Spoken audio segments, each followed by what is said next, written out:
Assalamualaikum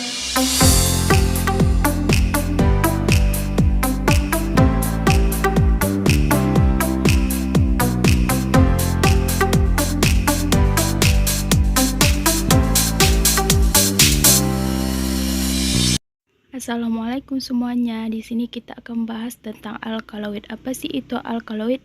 Bagaimana sih struktur, sifat, dan kegunaannya? Langsung disimak video berikut ini.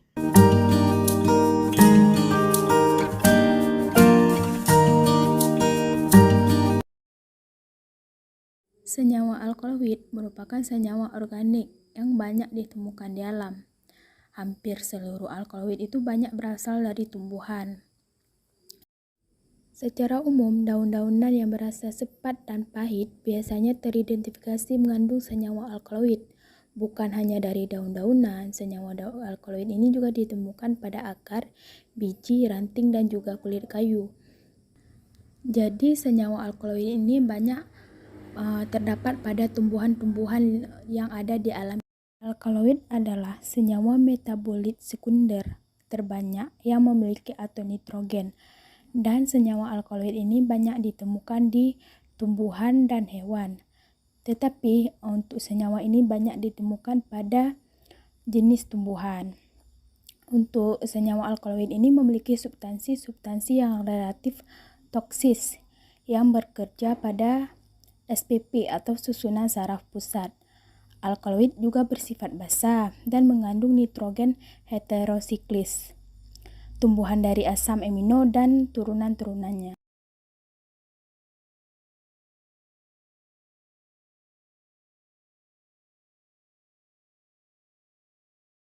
Selanjutnya yaitu struktur alkaloid.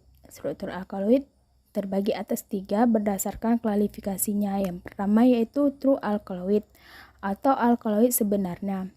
Alkaloid jenis ini memiliki kerangka cincin heterosiklik yang mengandung atom nitrogen, serta biosintesis alkaloid jenis ini berasal dari asam-asam amino. Contohnya yaitu atropin, nikotin, dan morfin.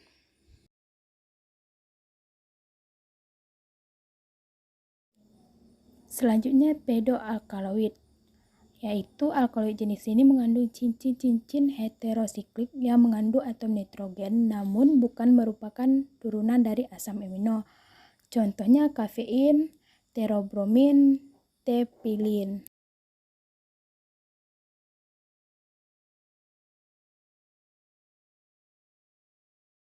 Dan yang ketiga yaitu protoalkaloid.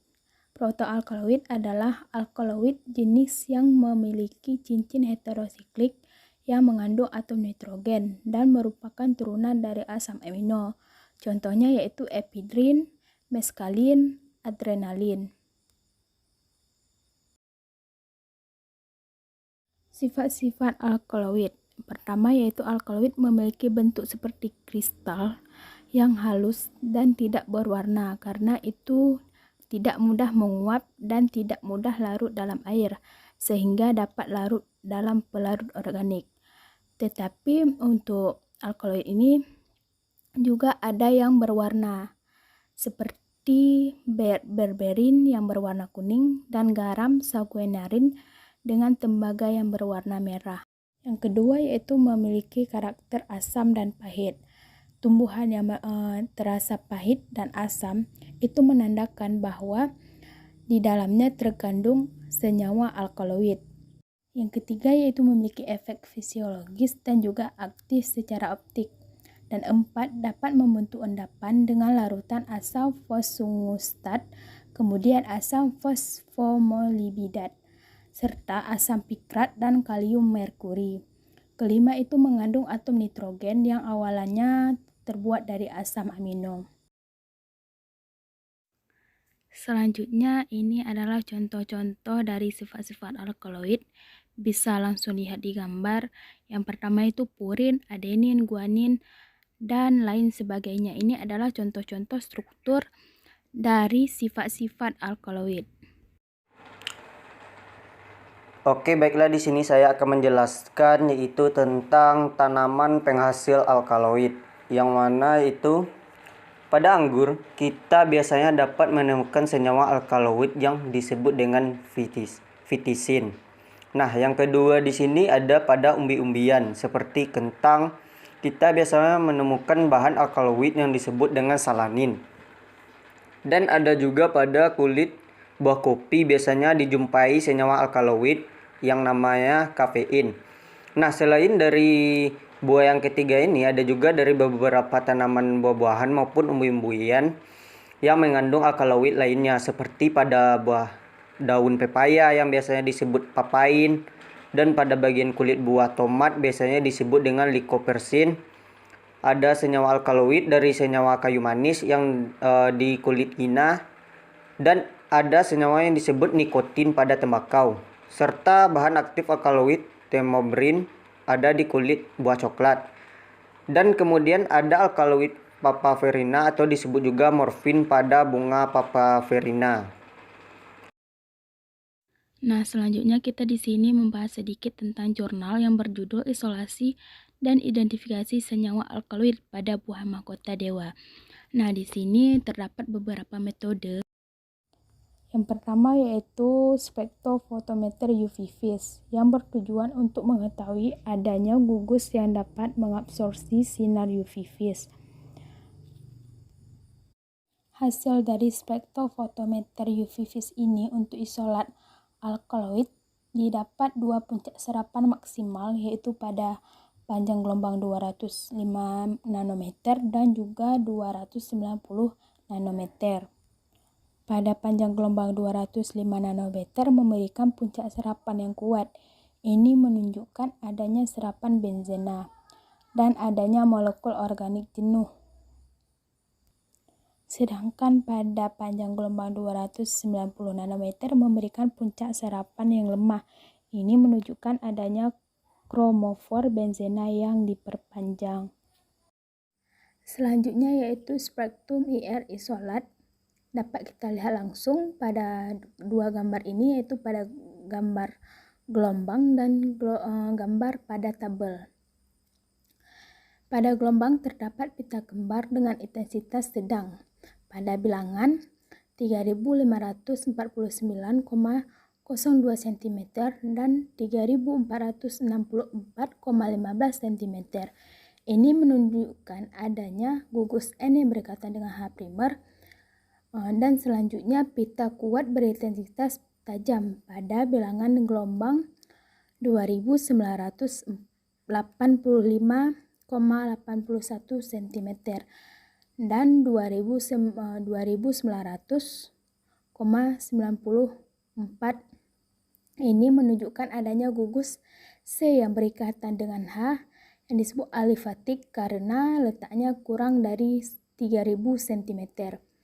Pita tajam pada bilangan gelombang yaitu pada bilangan gelombang 1743,65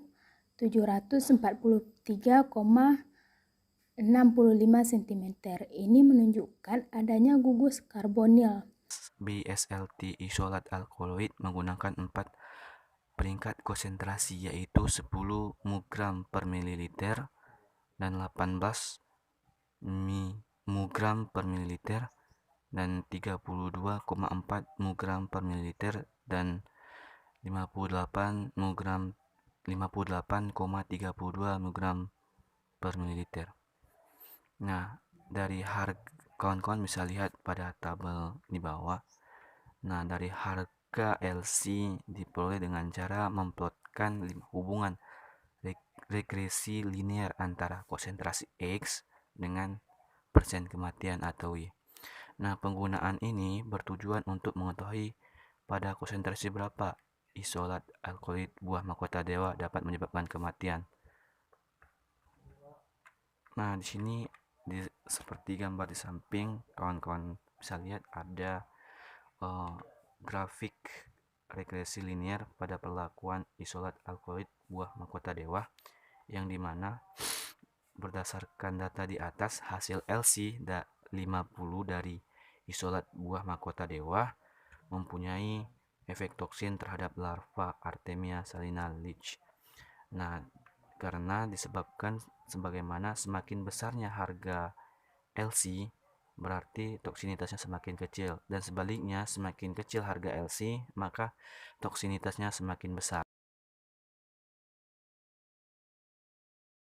Berikut ini merupakan manfaat alkaloid.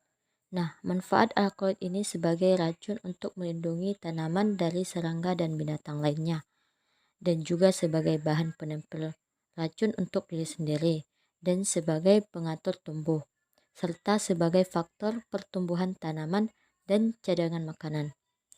Senyawa alkaloid ini banyak ditemukan pada tumbuhan yang disebut sebagai senyawa atom nitrogen yang mengandung asam amino, peptida, protein, nukleotid, asam nukleik, gula amino, dan antibiotik. Sedangkan untuk contoh penggunaan alkaloid, sebagaimana yang kita ketahui, alkaloid dapat digunakan sebagai obat-obatan, dapat memacu sistem saraf, dapat menaikkan dan menurunkan tekanan darah, dan melawan infeksi mikroba.